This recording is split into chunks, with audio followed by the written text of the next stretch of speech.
Hello there. I am exhausted right now, but I wanted to bring something up.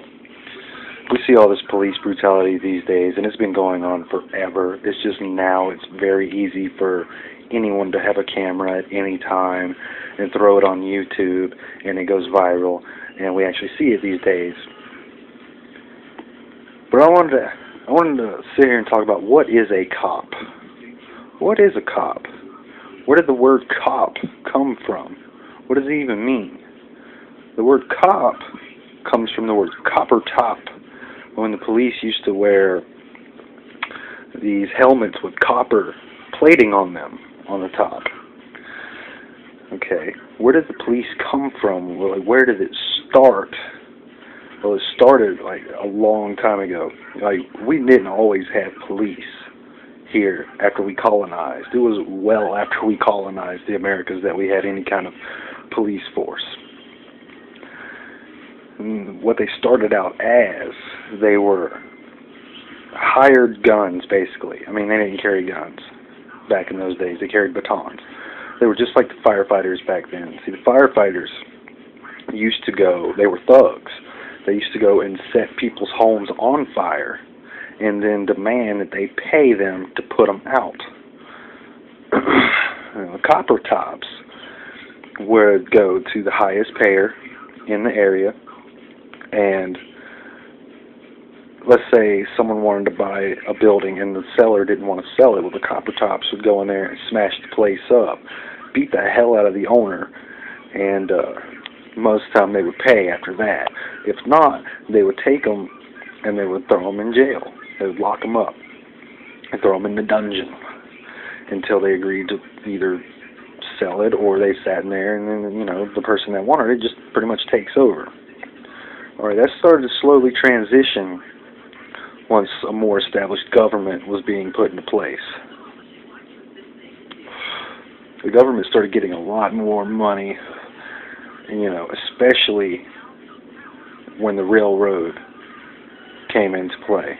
When we started building railroads, they were really enforcing the railroads and all, you know, all that stuff. But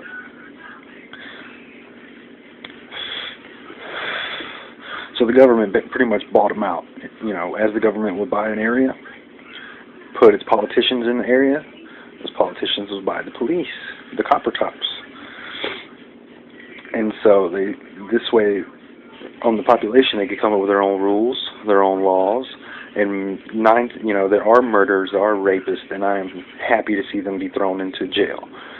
However, 9 times out of 10, what the laws have to do with is taxation. Getting money. It's all about getting money. And even when you find a good cop and you ask, why are you doing the things you do? It's never really, I want to protect the community. It's, I'm just doing my job. He's just trying to make a buck. Because it all comes down to who's got money and where you're going to get money. So, whenever they say, I'm just doing my job, just remember, he just told you he's being an enforcer for this politician's laws. But now we have this capitalist, centralized government who's got its hands in everything, just like a crime syndicate.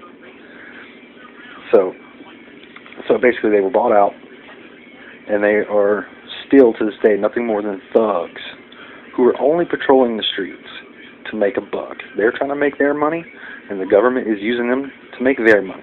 And where does their money come from? Your money. And where does your money come from? Your work. So, to obey the police officers, these laws, these non-violent laws, everyone can agree that rape, murder, pedophilia, drunk driving, all of that is wrong, and I'm pretty sure that we could deal with that without law enforcement. We could come up with some other avenue to go down. I can't tell you what that is, but I'm pretty sure that a lot of us can figure that out on our own. We don't need a handful of people to say, it's the law, you can't do that, or we'll take your money, because that's all you want. They don't give a damn. That's why, like, I've been to jail. It's no surprise. There's no rehabilitation in jail. You're just a dog in a kennel in there. They feed you what they need to keep you alive, and you have nothing. And 9 times out of 10, it's non-violent offenders who a lot of them kind of get around these tax laws and infringe on that anyway for the police to make money, like driving without a tag light. You can go to jail for that shit. I mean, mostly you'll get a ticket, but you can go to jail for that shit. But see, that's where it comes in. Like, a ticket, they want your money.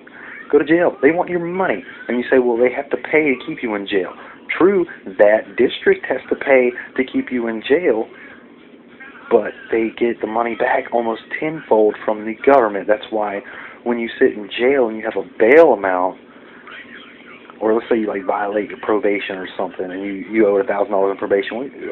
Some places the price changes, but like down here, it's $40 a day off of the fine you owe to sit in jail. So if they're paying to keep you in jail, then why would they be taking money off and not adding money on? I know some places do that, but that's because they're not getting the funding from the government like these other places that take money off.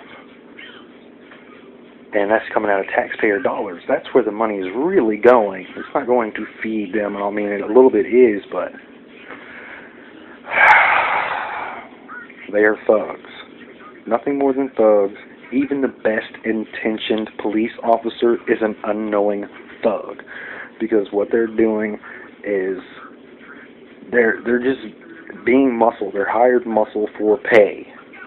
It's nothing more than that, and it all comes down to money. I hate money so much.